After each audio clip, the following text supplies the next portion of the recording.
Hello students, welcome back to my channel Common Sense Education. So today we will start a new topic from the physiology musculoskeletal system. So according to NCERT, it is placed under the lesson name locomotion and movement. So today our topic is muscular system.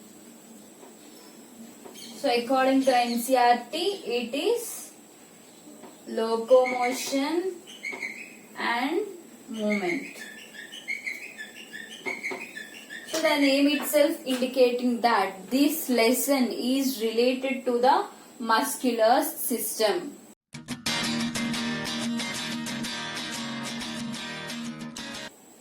So before going to start about the muscular system, we have to know what is this locomotion and movement. So daily in our life, we move our hands, we move our eyes, and we move our tongue. So these things, all the movements are voluntary movements, not involuntary. So by our wish, we can move our hands and right? So but when we moving our hands, when we closing and opening our eyes, there is no any change in the position of the body. So that is only movement but not locomotion. Next, coming to the locomotion, so while we moving our legs, so we move from here to and here. There is a change in the body position. So that change in the body position or movement of organism from one place to another place, that is called as locomotion. So locomotion is nothing but movement of organisms from one place to another place. So these movement and locomotory functions like moving hands, legs, all these are voluntary movements, but there are some involuntary movements which are happening or which are occurring in our body, like peristalsis, so contraction of heart.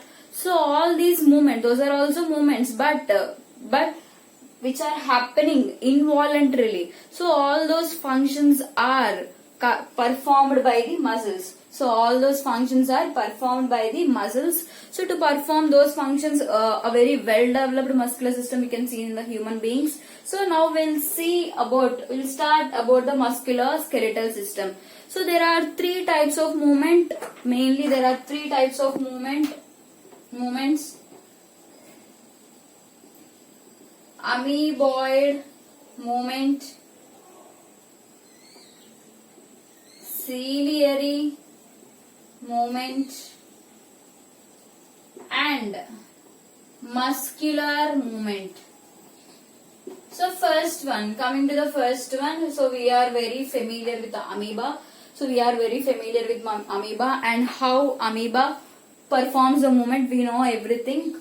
So this amoeba movement is performed by its locomotory structures, pseudopodia. So the amoeboid movement is performed with the help of the locomotory organs like pseudopodia.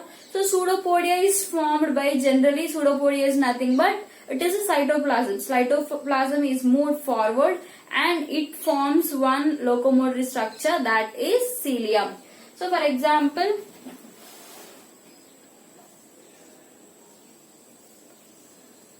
so these are the locomotory structures, pseudopodia of the amoeba. So this pseudopodia is formed by the cytoplasm. Cytoplasm is formed into pseudopodia. So this, with the help of the pseudopodia, the amoeba captures food material and it also helps in the movement from one place to another place. So this is how amoeba performs the pseudopodia. And for example, this is pseudopodia.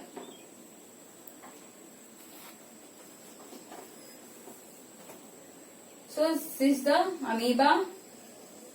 So when the food material is present near the amoeba, this, with the help of the pseudopodia, this amoeba captures the food material and again. So now this food material is invaginate inside and it is separated like one food vacuole. And again here we can see formation of new pseudopodia by Sol-Gel theory, that is nothing but cytoplasm. So this kind of movement not only performed by the amoeba, this amoeboid movement is also happens or occurring in our body also. The best example is leukocytes.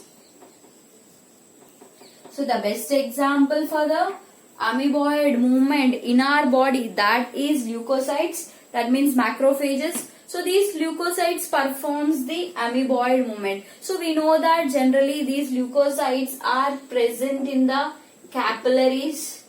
Okay, these leukocytes are present in the capillaries. So when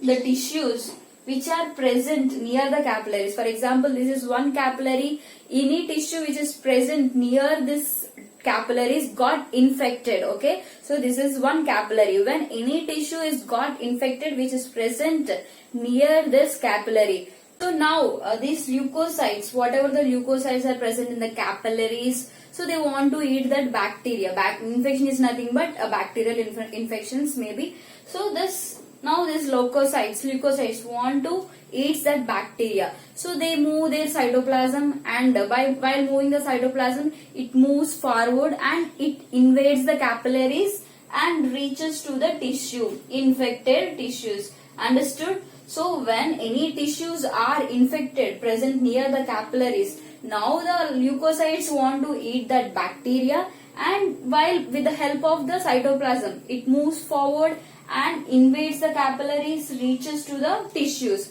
So this is how the leukocytes perform the amoeboid movements in our body itself. So this is about the amoeboid movement.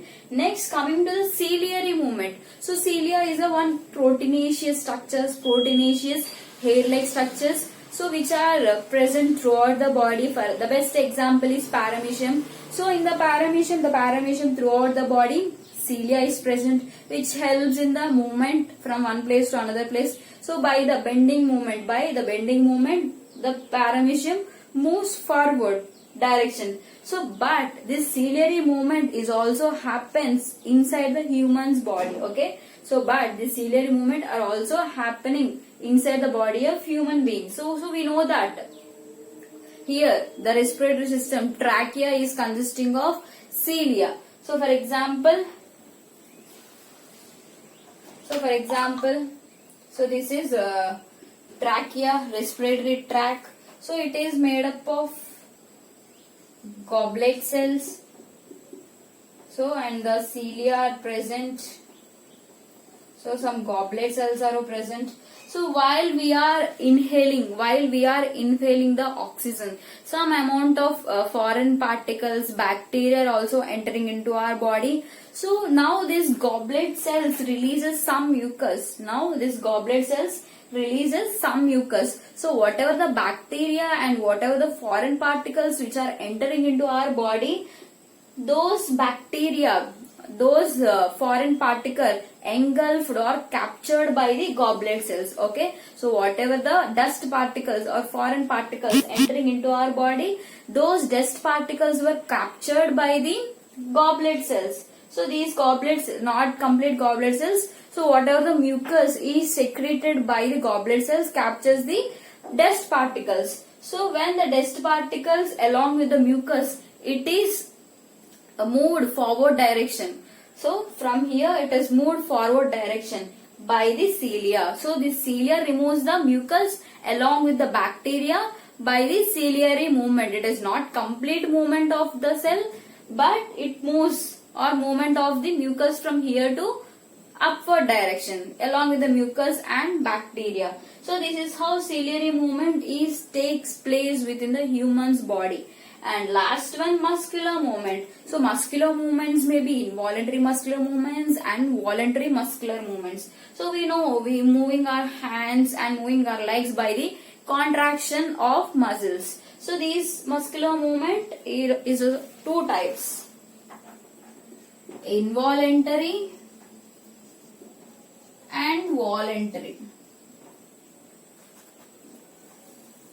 Okay, involuntary and voluntary movements. So we know what are voluntary movements: walking, dancing, swimming, all things are comes under the voluntary movements. Involuntary means peristalsis, contraction of heart. Can we contract our heart? No. So it is not possible. So involuntary movements like contraction, peristalsis, all comes under the involuntary movement. So these two functions, these two movements are performed by the muscles only. So now we'll see what is the classification of muscles. So this muscular tissue classified based on their location, based on their functions, and based on their striations. So first we'll see the muscular tissue classification based on their location. Okay, this muscular tissue is of three types. First one is skeletal muscles, smooth muscles or visceral muscles. Third one is cardiac muscles. Okay, so based on their location, the muscular tissue is classified into three types. Remember. So the first type is skeletal muscles, and the second type is smooth muscles or visceral muscles, and third type is cardiac muscles. So the name itself, it indicating the muscular tissue is attached to the skeletal. The muscular tissue is attached to the skeletal or present around the skeletal, or that means skeletal system. So the location is found on skeletal bones. Okay, next, smooth muscles or the visceral muscles. So visceral muscles are nothing but internal organs or visceral organs. So the smooth muscle is found in or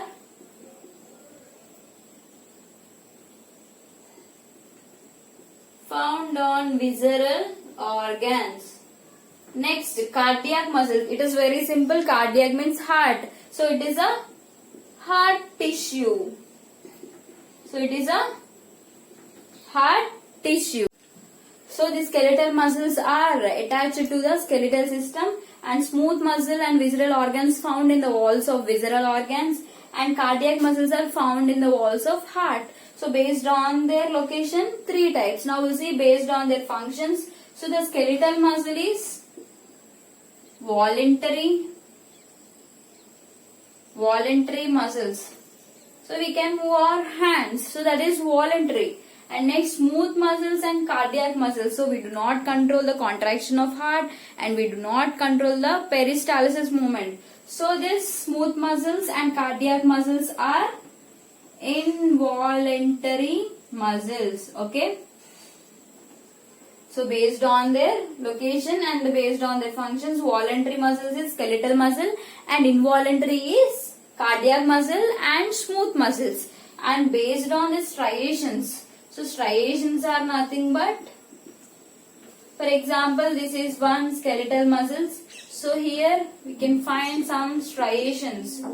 So dark and light bands. We used to heard like the skeletal muscle, dark band and light band. So like these striations we can find. So this skeletal muscle is striated muscle. The skeletal muscle is striated muscles. So next, coming to the smooth muscle. So in the smooth muscle, we do not find any striations. So the smooth muscle is unstriated. So the smooth muscle is unstriated muscles. And next, coming to the cardiac muscle. So in the cardiac muscle, we can find light striations. It is not completely dark and light band. We can see the slight striations. So this cardiac muscle is also striated. Okay, based on the striations, smooth muscle is unstriated muscle, and skeletal muscle and cardiac muscle is striated muscle. So this is the classification. We can find some striations in the skeletal and cardiac muscles. So those striations are completely absent in the, what is it, smooth muscles. So this is the classification of the muscular tissue. So now we'll see one by one. First one is skeletal muscle.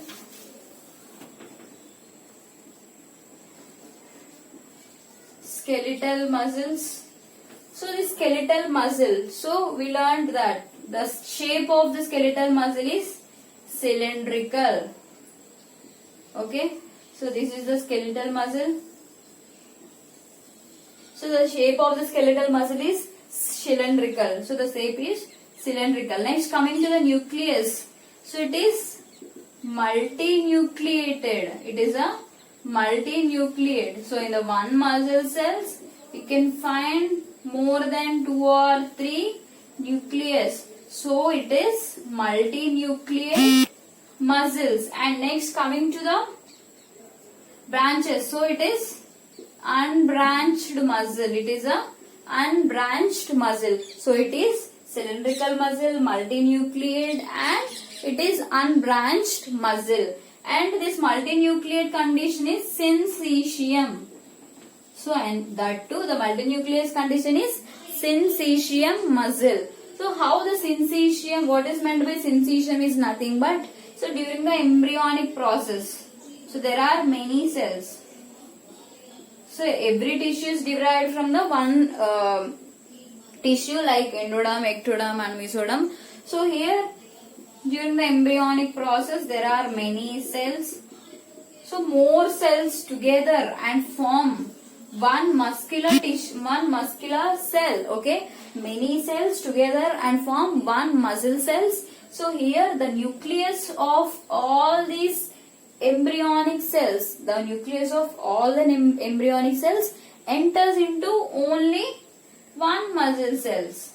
So here the muscle cell is formed from the many embryonic cells, but the nucleus of the all these embryonic cells are entered into only one muscle cells. So that condition is called as syncytium multinucleated condition. So this is about the skeletal muscle. And second muscle is visceral or the smooth muscle. So this visceral smooth muscle here, this is the smooth muscle cell.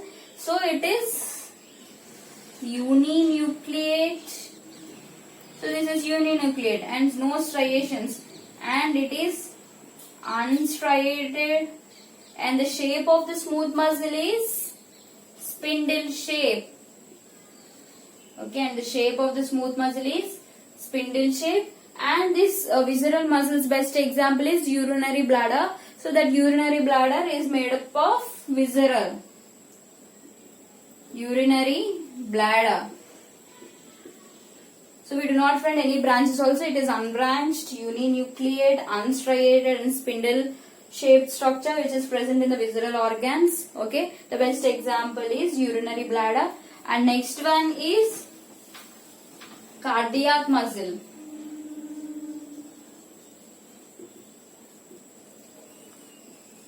So coming to the cardiac muscle. So here this cardiac muscle is branched and it is striated also, because we can find the striations.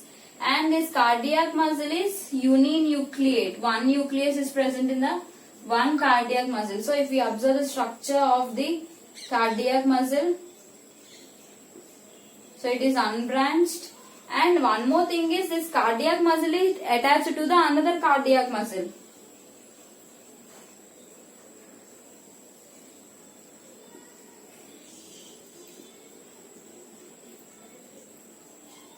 So this is the cardiac muscle. So one nucleus is present in each cell, and we can find slight striations. So slight striations are also present. Okay. So this cardiac muscle mostly found in the walls of heart, and it is branched.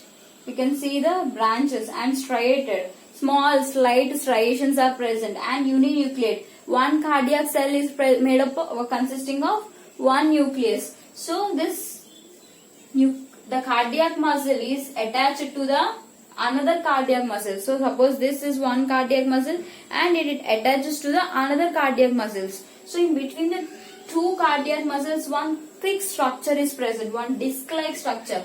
So this is called as intercalated disc.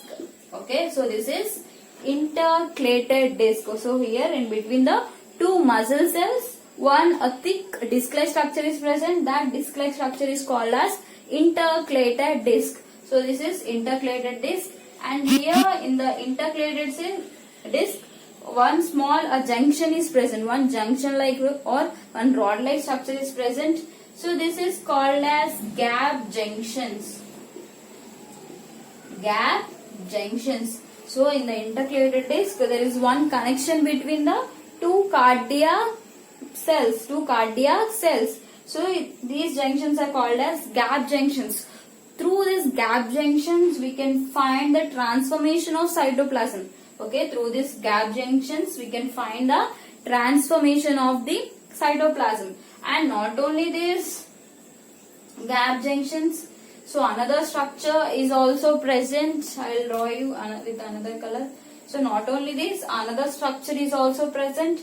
This is called as desmosomes. So this is desmosomes. So these desmosomes holds the cardiac muscles. So for example, this is one cardiac muscles and this is one. So here there is a one thick structure, rod-like structure. So this is desmosome. This desmosome holds the cardiac muscle. Okay, this desmosome holds the cardiac muscles. The function of desmosome is to hold the cardiac muscle. So these are the components like uninucleate condition, and it is branched and it is slightly striated. So in between the two cardiac muscles, intercalated discs are present, and we can see the gap junction for the transformation of cytoplasm from one muscle cell to another muscle cells, and desmosomes are also present. These desmosomes holds the cardiac muscle. So this is about the structure of skeletal muscles, visceral muscle and cardiac muscle. Understood? So next we will talk about the functions. So the main function is obviously movement and locomotion and movement. So we are moving from one place to another place due to contraction of muscles. So it leads to movement, change in the position of the body. And so another important thing is, so when we are shivering, so while we are shivering, the muscle contraction is happened. It leads to generation of heat. It leads to generation of heat in the body. Okay, and storage and to hold the things with the help of sphincters.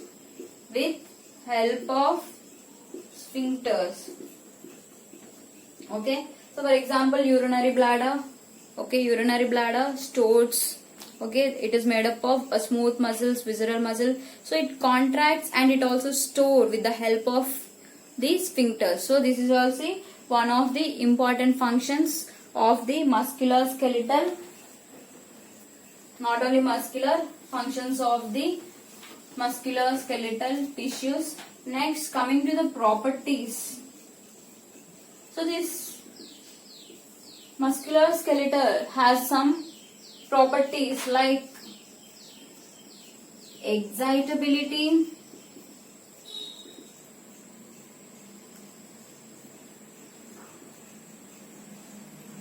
contractibility,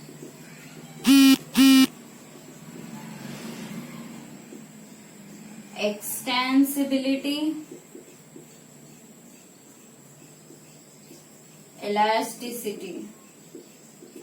So first one, excitability. So excitability is nothing but receiving some stimuli. So here in the musculoskeletal, for example, in the skeletal system, for the contraction, the muscle has to receive some stimuli from the central nervous system or from the brain. So when it is depolarized, for example, this is one muscle cell. So it has to receive some signals from the central nervous system.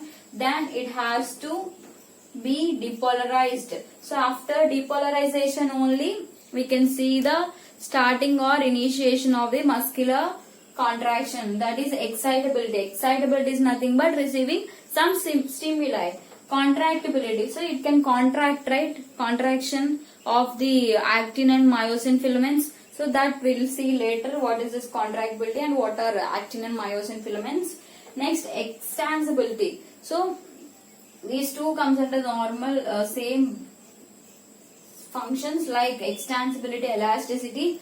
So the length of the muscle is this much. So when it contracts, the length of the muscle is decreases, and again it has the capacity to come back into the normal position.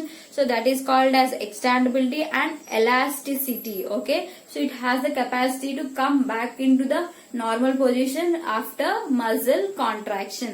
So these are the 4 properties: extensibility, contractibility, elasticity, and extensibility. So these are the 4 properties. So we learned the basic information about the musculoskeletal system. So it is made up of the 3 types of muscles like that, and also we learned the 3 types of movements: amoeboid and ciliary movement, and also muscular movement. So in the next video we will see the internal structure of the skeletal muscle. Okay, so this is about the today's video. So ఈ video కనుక మీకు useful గా ఉంటే, classes కనుక useful గా ఉంటే like చేయండి, and ఎవరైతే ఛానల్ సబ్స్క్రైబ్ చేసుకోండి, అండ్ మీ ఫ్రెండ్స్ కూడా షేర్ చేయండి.